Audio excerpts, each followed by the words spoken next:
Members and guests, welcome to the first joint session of the second regular session of the 59th Oklahoma Legislature.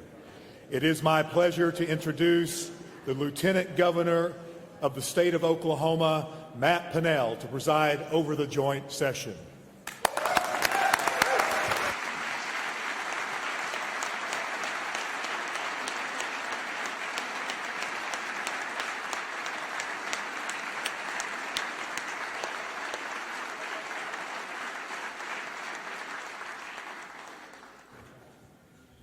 Welcome, ladies and gentlemen, and honored guests. It is my distinct privilege to call the first joint session of the second regular session of the 59th Oklahoma Legislature to order. Senator McCourtney, you are recognized for a motion. Thank you, Mr. President. I move that the attendance roll call of the Senate be considered the roll call of the Senate in joint session. You've heard the motion. All those in favor say aye. All opposed, nays. The ayes have it. The motion is adopted. Representative Eccles, you are recognized for a motion. Thank you, Mr. President. I move the attendance roll call of the House be considered the roll call of the House in joint session. You've heard the motion. All those in favor say aye. Aye. All opposed, nay. Ayes have it. Motion is adopted. I hereby declare a quorum of the House and the Senate present in a joint session of the Oklahoma Legislature duly assembled. Ladies and gentlemen, serving as our chaplain today for joint session is House Chaplain Pastor Joel Harder. Would the members and the guests in the gallery please rise as you are able for the invocation. Following the invocation, please remain standing for the posting of the colors by the Choctaw High School Air Force Junior ROTC. Pastor Joel Harder. Thank you, Mr. Lieutenant Governor. Would you please pray in your tradition as I pray for you in mine. Heavenly Father, I thank you for the gift of this new day, this new season, and these chosen servants who lead us. We trust your hand has been upon each of their lives, and each brings skill, perspective, and conviction to their task. Today marks the start of something new. Prepare us all as we hear vision and direction for our state. I pray for Governor Kevin Stitt as he speaks to us and to our state today. Grant to him an extra portion of your grace and presence, strength and wisdom. Protect his family, their home, and lives as the responsibilities of this year pull on him. I pray for our Lieutenant Governor, Matt Pinnell, and for every member of the governor's administration who serve in agencies leading the men and women who are serving millions of Oklahomans each and every day. Today also marks the season that is ending as leadership in the House and Senate transitions. God, I thank you for Speaker Charles McCall, for his friendship to so many across this room and beyond. And I pray for President Pro Tem Greg Treat. I thank you for the leadership they have and continue to provide in our legislature. God, we don't have to look far around us to see the difference it makes when a leader sets their focus to run their race to the end, to run it fully, and to run it well. I pray for them and their families, especially the Treats today. Inspire and protect them as they lead the House and Senate this year. And Lord, I do lift up the House and Senate Democratic leaders, Representative Cindy Munson, Senator Kay Floyd. Give each grace sufficient for the day and skillful wisdom in the days ahead. And Father, for all who serve our state, our judiciary, for those elected to serve in this Capitol, God, we know that the work done in this session matters, and before that work begins, I commit to you the people who will do that work. Bless them, keep them, protect them, and guide them. In the quiet of this moment, God, remind us there's nothing we can desire, no plan we can devise, no strength we can muster that compares to the incredible, wonderful, and perfect plan you have. You can do more than we ask or imagine. God, for each one this session, I pray that we need more and not less wisdom from our leaders. More and not less patience and peace. More and not less innovation and creativity. more and not less integrity, confidence, belief, and hope in the future for all in Oklahoma. To the God of the ages, I pray. Amen.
You may be seated.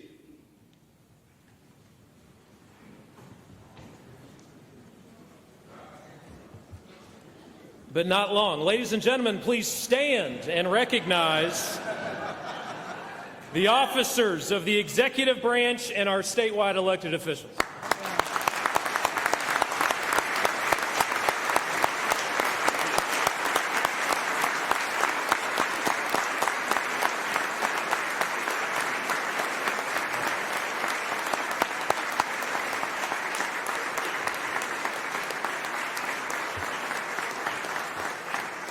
You may now be seated.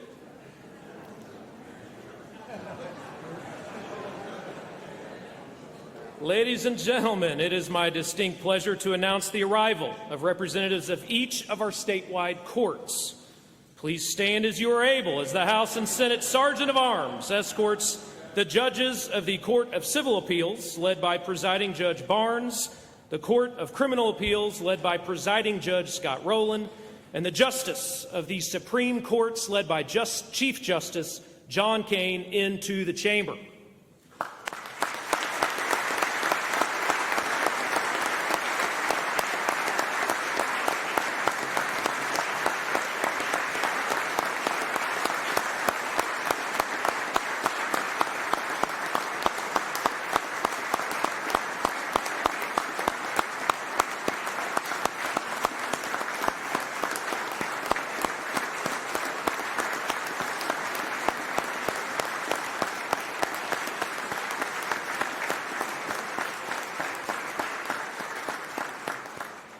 You may be seated. You may be seated.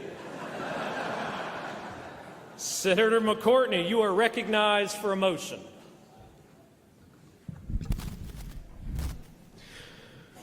Mr. President, I move that the President of the Senate and the Speaker of the House appoint members from the Senate and the House respectively as a joint committee to notify the governor that the second regular session of the 59th Oklahoma Legislature is assembled in joint session and ready to receive him and hear his message. As the President of the Senate, I am appointing the following senators to serve on the Governor's Escort Committee: Senator Dom, Senator Sandridge, Senator Matthews.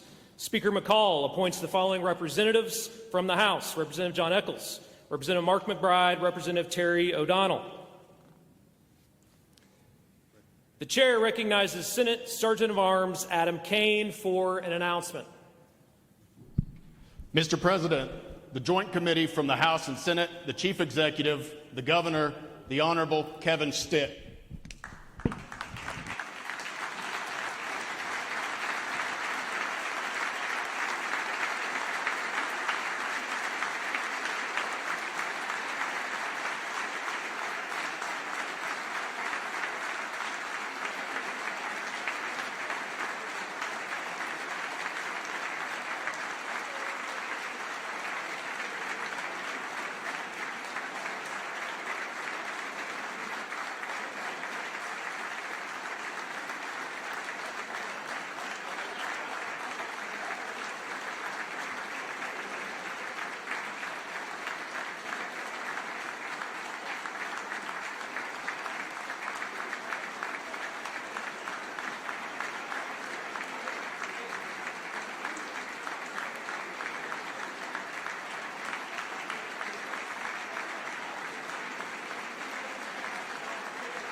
Members of the legislature, executive officers, tribal leaders, members of the judiciary, and people of Oklahoma, it is my distinct honor to recognize my friend, the Chief Executive, our Governor, Kevin Stitt.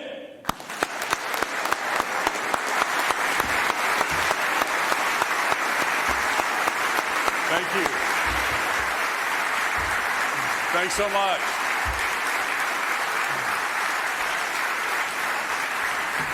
Thank you. Thanks so much. Thank you. Thank you so much. Lieutenant Governor Matt Pinnell, Mr. Speaker, Mr. President Pro Tem, and members of the 59th Legislature, members of the Judiciary, statewide elected officials, thank you so much for your service to our great state. Tribal leaders, to my cabinet, thank you guys so much for serving the state with such distinction. Such an honor to serve with you. To my wife, Sarah, the greatest First Lady in the country.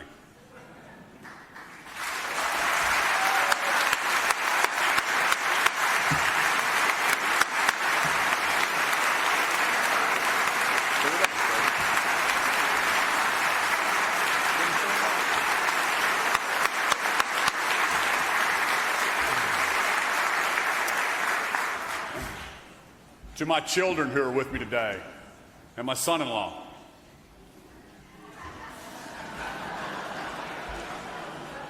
And most importantly, to my fellow Oklahomans. First off, I want to give thanks to my Heavenly Father for allowing me to serve in this position and for all the blessings that He has for our great state. It is my honor and privilege to stand before you today to give my 6th State of the State address. And I know for some of you, you're excited because that means you only have to listen to me 2 more times. But as we begin this session, I'm happy to report that the state of our state is the strongest it's ever been.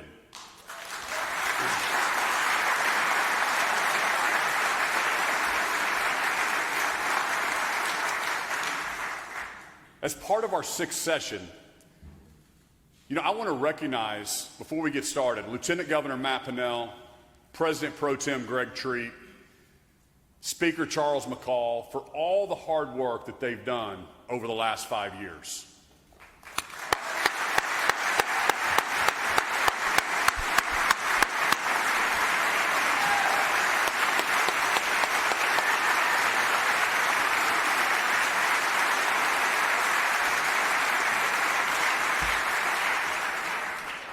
Never in Oklahoma history have the same 4 elected officials served together for all 6 years. And we haven't always agreed, but we've accomplished a great deal working together for the people of Oklahoma. So proud to work with you guys. Thank you so much for your service. I also want to thank each of you in this room for all the hard work you do on behalf of your constituents. We can't do any of this on our own. In 1 Corinthians 12:14, Paul talks about the body of Christ. And he's talking about referring to the church, but I think the lessons also apply here in this building. We have to work together to accomplish and move our state forward. And as we fight for the well-being of those who entrusted us with leadership, there's going to be challenges. But we can face those challenges with a vision of hope. And hope comes from neighbors walking with neighbors and churches and communities coming alongside those in need. We are so blessed in Oklahoma to have people who bring that hope to those who are in some of the most hopeless situations. And today, I want to highlight Gail and Mike Priest. They are founders of the 99+1 Foundation. They renovated an old nursing home into a home for young women aging out of the foster care system. Their guiding scripture is Matthew 18:14. Even so it is the will of your Father which is in heaven that not one of these little ones should perish. They truly have a heart for the Lord, and they are teaching young women that their future can be better than their present. The women that they care for are some of the most at risk for human trafficking.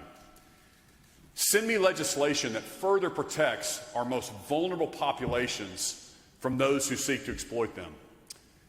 We have Gail and Mike. They're here with us today, and we're so proud to have you in our state. Would you please stand up?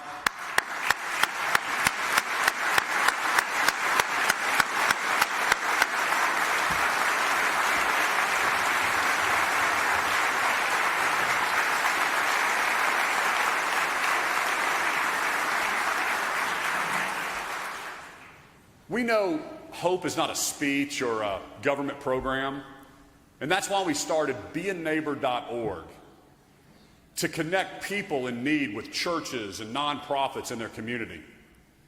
Hope is a science that can be taught, and hope emerges when you can see a path forward.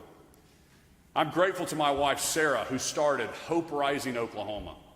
And because of her efforts to highlight and teach the science of hope, Oklahoma is the nation's first hope-centered state. And now, people from around the country are starting to take notice. Thank you, Sarah, for standing with me for the last 25 years and being such an inspiration to so many Oklahomans. I love you so much.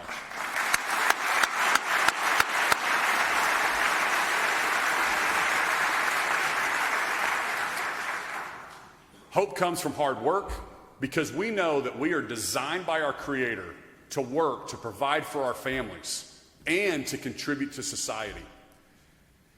You know, it comes from teaching our young people that their future can be bright and you can accomplish anything you set your mind to do. So, what is our job as state leaders? To create more government programs or to get government out of the way? Excessive government intervention encourages people to look to government programs instead of personal responsibility. There's a school of thought called the success sequence that really outlines 3 simple steps to combat poverty. Number 1, graduate from high school. Number 2, get a job. Number 3, get married before having kids. That's it. Those 3 things are a surefire way to keep families out of poverty. That's why we need strong families teaching values in the state of Oklahoma. We are living in the most fatherless generation in our history. In 1970, just 10% of kids were born out of wedlock. Today, that statistic is staggering. Nearly 40% of kids are born to single mothers. Single mothers are 5 times more likely to be in poverty than 2-parent families. We know that the best preventer of poverty is a married mom living in married parents living in the home. So we became the first state in the nation to declare Family Month this past November. That's the culture we're promoting here in Oklahoma, and we know it works.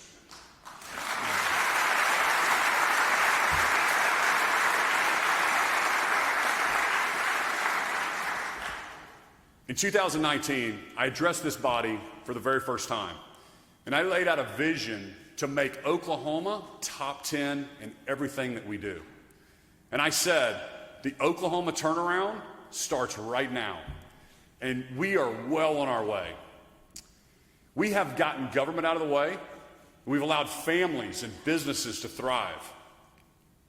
We've revolutionized our education system, creating more options for parents and students while also investing more in our teachers and our public schools than ever before.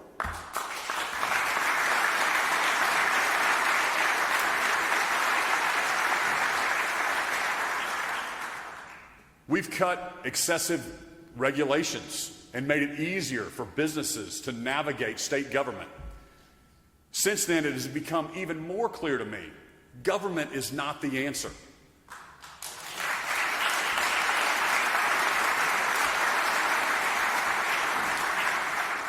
In the last 5 years, we've had record revenue growth, the lowest unemployment, and record savings.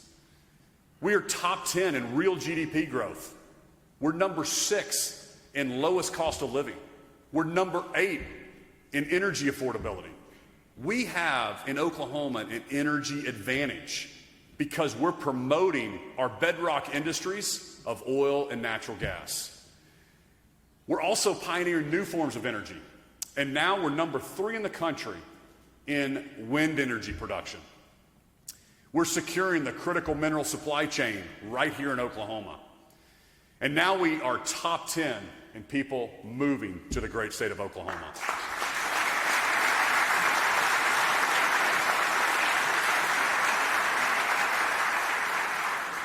People are now looking at Oklahoma as the example of a shining city on a hill. I want each of you and all of us in this room to take a moment to consider what is possible in Oklahoma over the next 20 years. The Oklahoma you want your children and your grandchildren to live in. Do we want a state that is stuck in a boom-to-bust cycle? Or do we want prosperity and growth like we've experienced over the last 5 years? When I stop to think about it, think about what Oklahoma looks like in 20 years, here's what I see. I see people moving here from all over the country so they can be they can keep more of their hard-earned money thanks to our 0% income tax.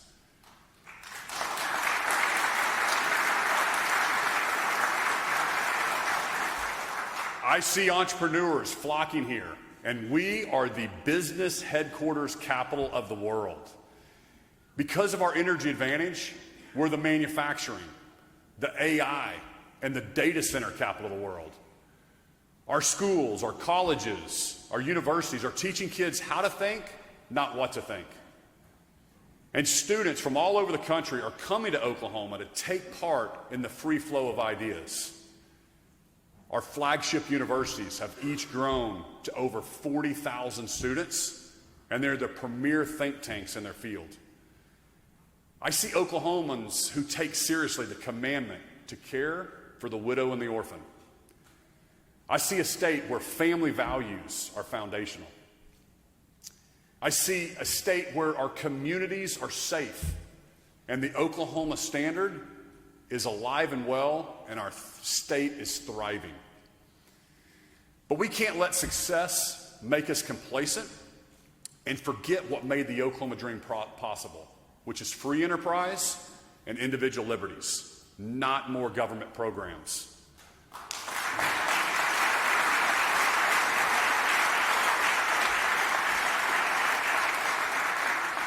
Ladies and gentlemen, now is our time to shine.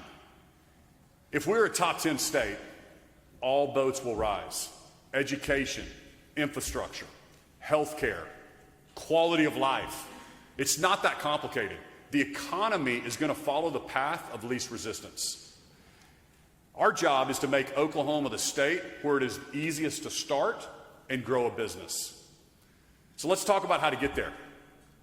To accomplish our vision and to create the most business-friendly state where freedom and opportunity abound for every single person, a top 10 state for generations to come, we need to limit the growth of government. We cannot keep putting more burdens on our taxpayers. Kevin O'Leary from the Shark Tank came to visit Oklahoma a couple weeks ago. And as he explores places to make new investments, he says he would never invest in states like California, New York, because of their overregulation and their taxes. Oklahoma has the business environment he is looking to tap into. To be the best state for business and attract top-level CEOs, we need to keep pushing business-friendly policies and reducing burdensome regulations. I'm calling on the legislature to take a page out of Delaware and Texas's playbook. And let's set up a system of courts specifically designed to address business disputes. Okay, businesses need assurances that disputes will be adjudicated by courts with expertise in business law. Next, I'm calling on local governments to join us in the effort to be the most business-friendly state in the nation. If our local governments are levying huge permitting fees or delaying projects, it will chill investments and cause companies to look elsewhere. We have to match our competition, Dallas and Kansas City and Denver and Houston, to make Oklahoma the business headquarters capital of the world. We're going to be inviting energy companies to come here and join the ranks of Devon and Williams and Continental and ONEOK. We want more retail giants like Hobby Lobby and Brahms and Quick Trip to call Oklahoma home. We want to keep building our aerospace and our defense industry, like companies like American Airlines and Boeing and Lockheed Martin. We want to secure the critical mineral supply chain and loosen China's grip on these technologies.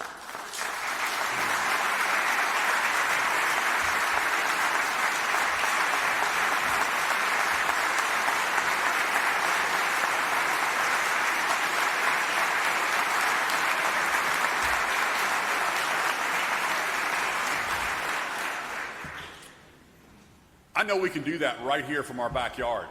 We already have companies like Blue Whale, Rare Earth USA, and Stardust. They're setting up shop, and they're part of that critical mineral supply chain we need for our national defense. If we get our regulations right, with our low cost of energy, our central location, our strong workforce, Oklahoma is the perfect place for new industries looking for a home. You know, each new industry is part of something great in our state. In Oklahoma, we say we feed the world, we fuel the world, and we defend freedoms around the world.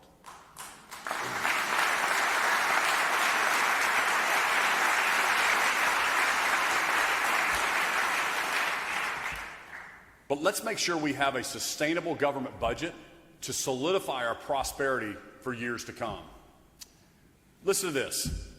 New York, they have 19.8 million people, and their annual budget is $233 billion a year.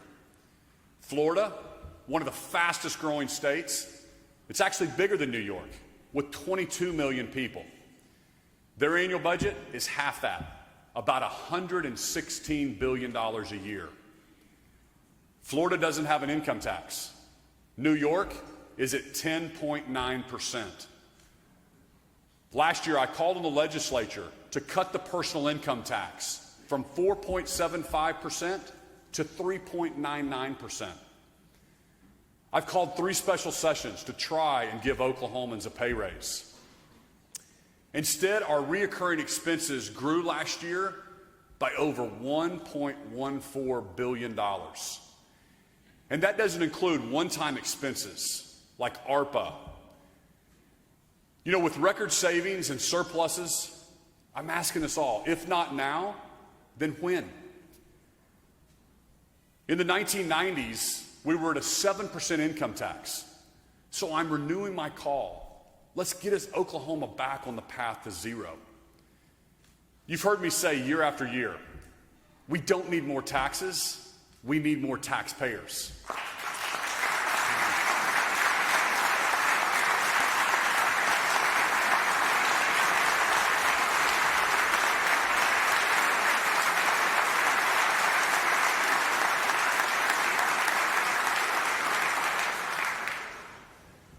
Two years ago, we cut a 1/4 point from the individual tax rate, and we lowered business tax by 2 full percentage points.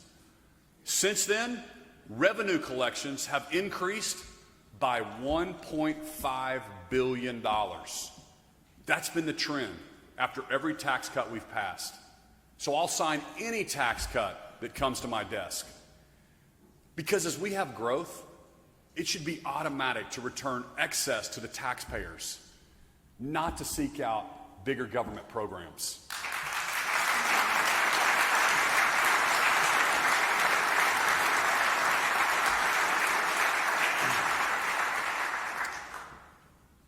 If more government spending was the answer, Florida would be falling apart. The opposite is true. It's states like New York and California that are falling apart. They're facing huge massive budget crises. And people are moving here every single day from states like California because they see opportunity and they see freedoms and they see they can keep more of their hard-earned money. It's not tax cuts that will get us in trouble. It's the unrestricted growth of government. That's why I'm calling for flat budgets across government this year. To be clear, I'm not advocating for cutting core services. What I am advocating for is a sustainable amount of growth where we are funding our needs, not our wants. Listen, there is never a shortage of new programs or someone pitching a good idea. In politics, you're only criticized for saying no. It's easy to feel like the wind is at our back and we're leading when we're always saying yes. But it's our job as leaders to make the tough decisions now for the future prosperity of Oklahoma.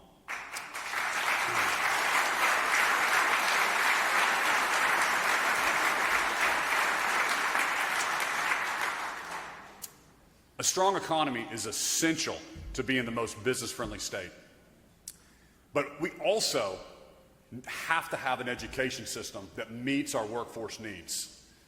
Thanks to everybody in this room, or almost everybody, we led the nation by passing the revolutionary parental choice tax credit last year.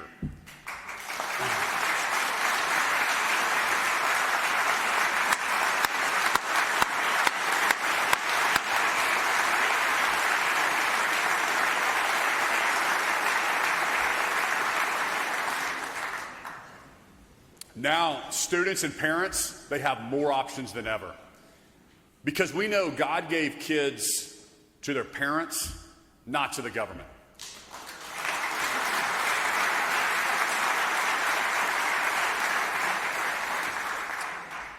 Emily McDonald, she's an Edmond mom of 3, and she sent her kids to their zip code school. Her oldest child is thriving in public schools. Her second child, a boy with autism, he faces struggles as well, but he has also gotten the support he needs at his school. But her younger daughter, she came home from school crying every single day because of the way other students treated her as she stood up for her brother with autism. Emily had recently lost her husband and was raising these 3 children on her own. She saw her daughter starting to fall behind academically because of the bullying she was experiencing. And on a single income, she didn't know how she'd be able to afford to send her daughter to another school. The tax credit program was in the works, so she took a leap of faith and she enrolled her daughter in a private Christian school, praying that they would be approved for the tax credit. Well, I am happy to report her daughter is thriving in her new school. In just half a school year, she has jumped 3 grade levels in reading. Emily is with us today, and I wanted to recognize her and her daughter. Would you please stand up?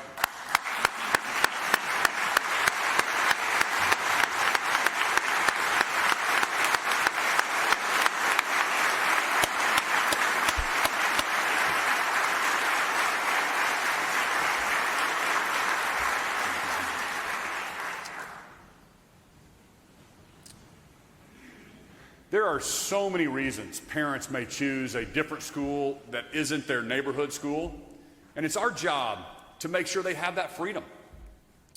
You know, looking forward, let's focus on opening the door to more workforce-oriented schools so that every kid in Oklahoma is college ready or they're career ready.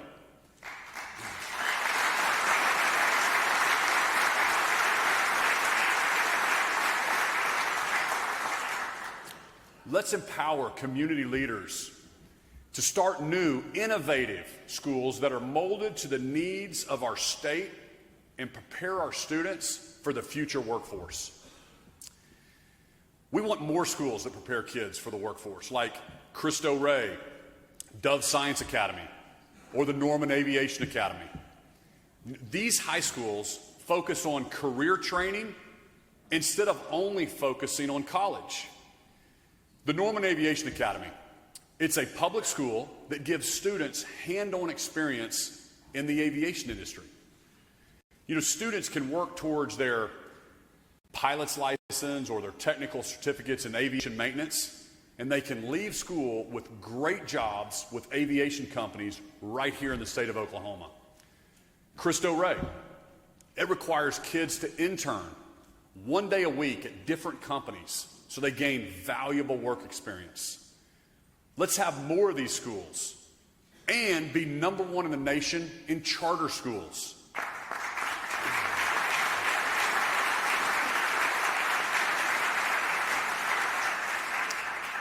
Especially when we're already proving that they work so well. Oklahoma is top 10 in charter school performance. Not only that,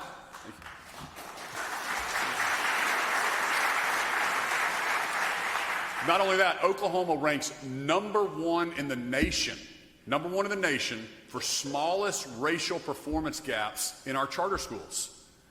So why are there still barriers for charter schools to use vacant school buildings?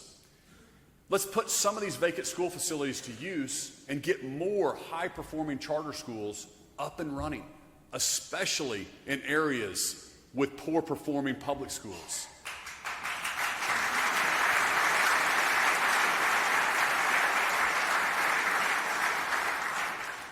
More schools, more innovation, more freedoms. Send me legislation that paves the way for more charter schools and gives students more options. Additionally, I want to empower our colleges and our universities to be the very, very best in the nation. And to be the best, we need to shift our focus to outcome-based higher education models and stop subsidizing institutions with low enrollment and low graduation rates. Technology has transformed the way we do higher education. So we can't keep relying on 20th century education models to bring our students into the future workforce. You know, each college and university needs to focus in on the subjects they are best at and become the premier institutions in their area. Send me legislation that incentivizes models that fulfill our state's workforce needs. I also want our regents to focus on consolidating colleges and universities that aren't meeting this standard. In Oklahoma, education freedom is for every single student at every single level. We cannot be the best state for businesses and have the greatest education system and the greatest universities, but if we don't have safe communities, nobody's going to want to live here. So I want to be clear. Oklahoma is a law and order state.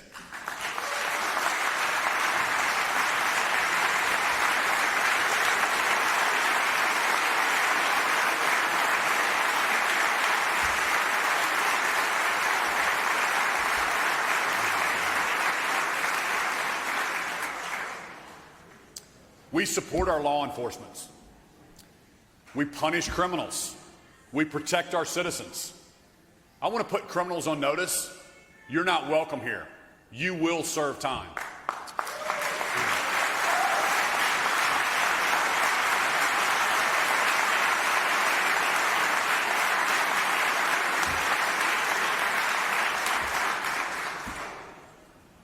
We also believe in fair sentences, and we believe in second chances.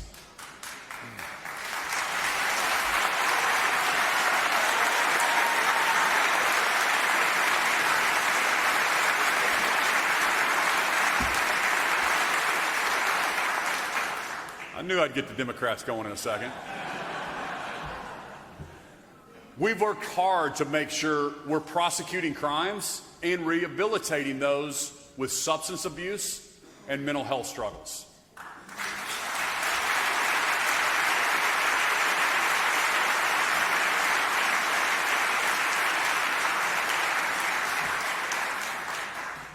And we're focusing on eliminating barriers for those who have served their time.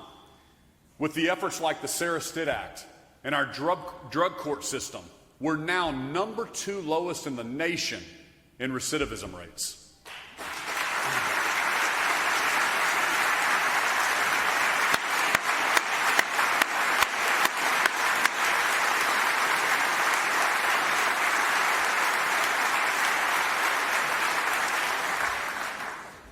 Now we need to limit fines, fees, and court costs to only what is needed for restitution.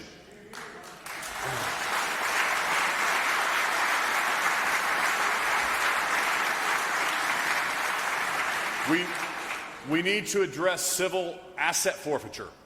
It's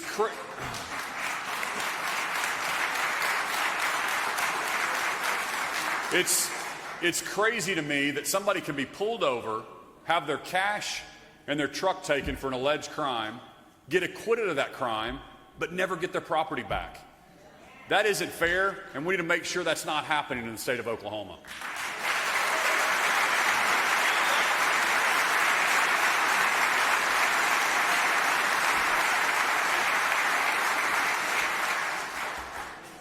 In 2022, when I addressed this chamber, I said we were going to focus on our state's marijuana industry and we were going to get it back in line. Thanks to a lot of you in this room. At its peak, reports showed somewhere between 12 to 14,000 licensed marijuana businesses, including many with links to criminal organizations from China and Mexico and Russia. Through the enforcement actions of Donnie Anderson at OBN and Adria Berry and her team at OMMA, Oklahoma has gone from having the reputation as the Wild West of weed to now being viewed as having some of the most effective enforcement and regulatory oversight in the nation. Licenses are down now 76%.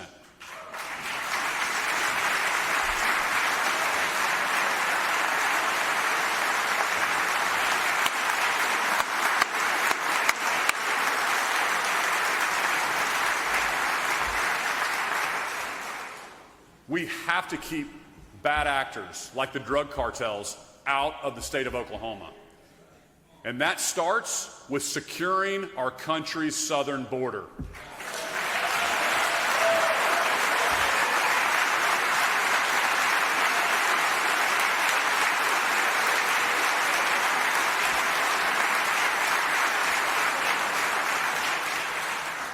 I've been very vocal about my support of Texas and Governor Abbott as they fight to secure our southern border and put pressure on the Biden administration to enforce laws.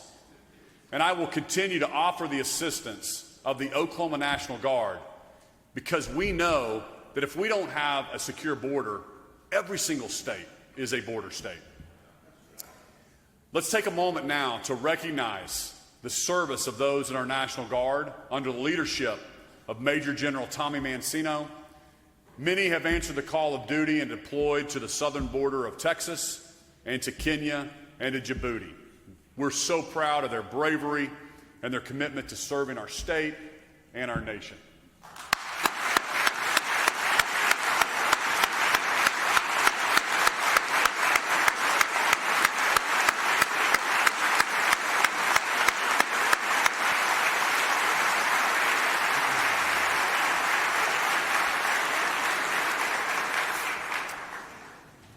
As I talk to people around the state, they tell me that they want a state government that works efficiently, treats them fairly, and protects their fundamental rights. Many Oklahomans I talk to want clarity about who has authority to do what in our state. And that's because today our state is dealing with the fallout from the McGirt decision. It's a decision that has rocked our state and caused division where previously there was none. But I know there's a path forward because of the success we found negotiating compacts with the Apaches, the Chickasaws, the Citizen Potawatomi, and the Wyandotte governments just over the last few weeks.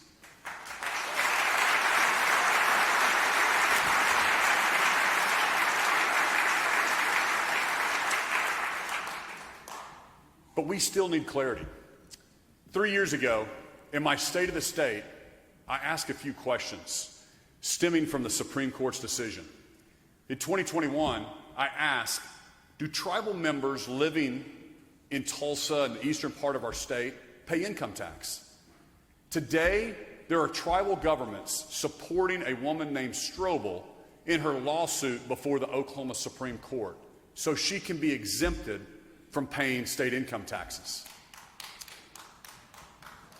In 2021, I asked, who regulates agriculture, water, energy? Today, there are tribal governments trying to stand in the way of our State Department of Agriculture's ability to issue necessary permits to farmers to work on their private lands. In 2021, I asked, what is the state's ability to enforce laws? There are tribal governments who supported a man named Hooper as he fought against Tulsa Police's authority to enforce traffic laws.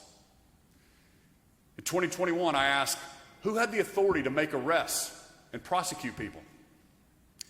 Today, we're dealing with the fallout from the conflict at the Okmulgee County Jail, where due to disagreements about who has authority over that part of our state, there was a standoff as a Creek tribal officer tried to arrest a county correctional officer in his jail.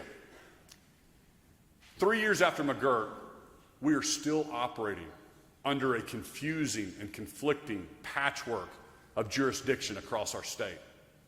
It is imperative that we clarify our law enforcement relationships immediately.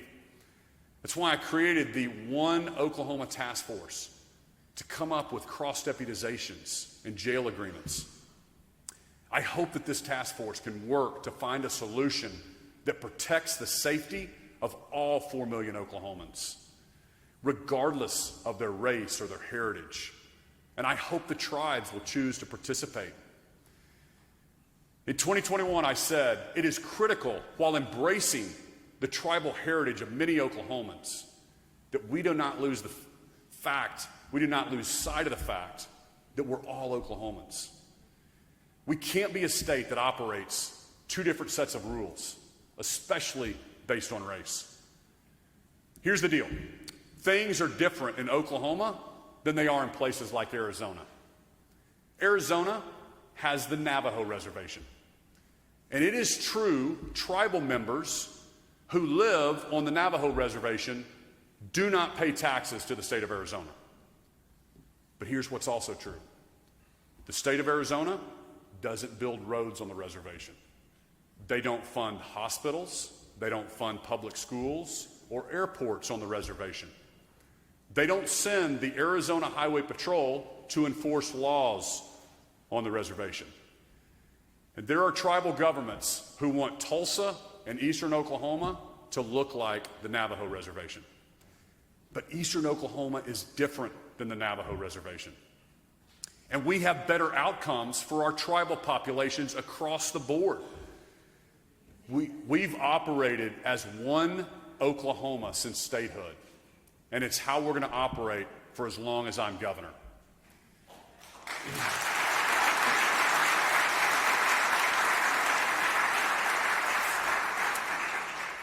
Stand with me to protect one unified Oklahoma. Before I wrap up, I want to challenge each of us in this room to consider two things. One, who are we allowing to influence the laws that we make? I love how Boone Pickens put it. You know, he said when people try to influence him, he would ask himself, do they have a vested interest in what they're trying to push? Who are we letting influence us here in this building? Are special interests dominating, or are the interests of all 4 million Oklahomans guiding our decisions? And the second question is, what legacy are we going to leave the future Oklahoma? We need to be working for the next generation, not the next election. Are we leaving Oklahoma better than we found it? Are we willing to risk everything to do the right thing? Or will we risk the dream of Oklahoma's future for personal gain? Ronald Reagan said this: there are no easy answers, but there's simple answers. We must have the courage to do what we know is morally right. What are we doing today to protect this Oklahoma we love for our children and our grandchildren? If that isn't our sole focus, we are here for the wrong reasons. Governing should be about making the tough decisions, not what's easy or convenient. And as I conclude today, I want to declare, as for me and my house, we will serve the Lord.